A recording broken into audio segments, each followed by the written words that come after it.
queria saber o seguinte, o senhor, na época em que foi eleito deputado federal, teve quase 100 mil votos, mais de 94 mil votos, e era considerado um bom parlamentar. Por que o senhor acha que não foi reeleito?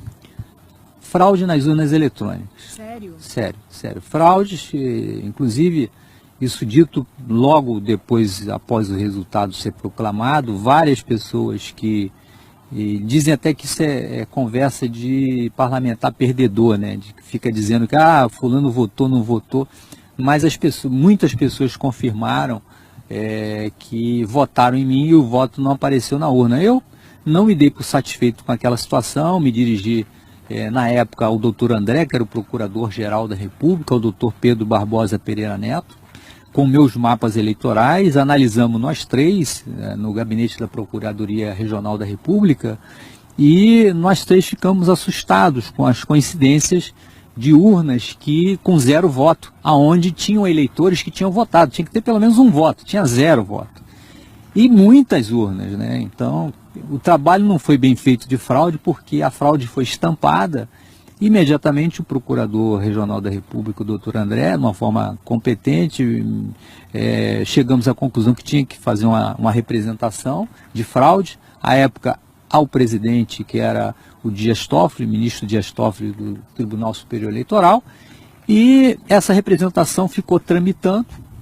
Eu retornei à Polícia Federal em fevereiro de 2015, com o encerramento do meu mandato, e eu mesmo fui investigar a minha fraude, né?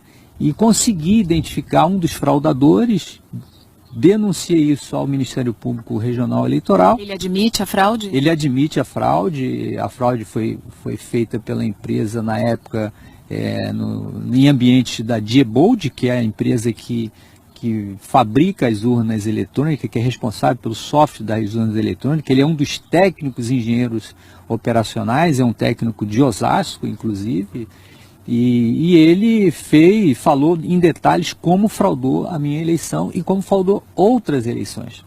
Outras eleições. Quais?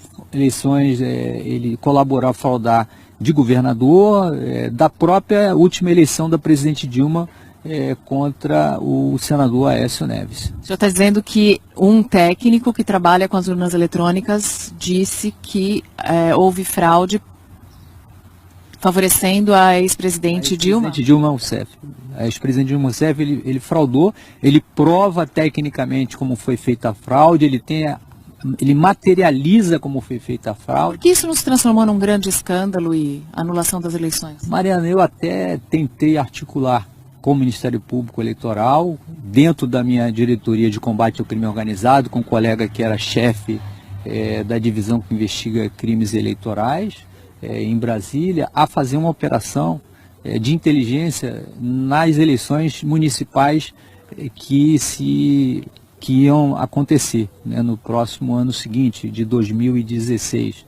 Mas eu fui muito desencorajado pelo colega do Ministério Público, né, que disse que o Tribunal Superior Eleitoral jamais admitiria, confirmaria a conclusão de uma investigação que identificasse fraude em eleições majoritárias, porque o trabalho ia ser para identificar fraude nas eleições majoritárias das eleições de 2016. Então, isso não foi... E também para as próximas eleições presidenciais. Nós já tínhamos uma estrutura de inteligência totalmente pronta para entrar em ação. Nós íamos ter técnicos dentro dessa estrutura para poder identificar e prender em flagrante os fraudadores. Evidentemente que se ia ter um pequeno abalo no sistema eleitoral brasileiro, mas isso ia servir muito bem para a democracia brasileira. A exemplo do que ocorre aqui na Suíça, que aqui vigora uma democracia direta, é controlado pelos seus eleitores, então nós eleitores iríamos controlar as eleições no Brasil. O senhor um dia vai voltar a acreditar no Brasil, a acreditar nas instituições?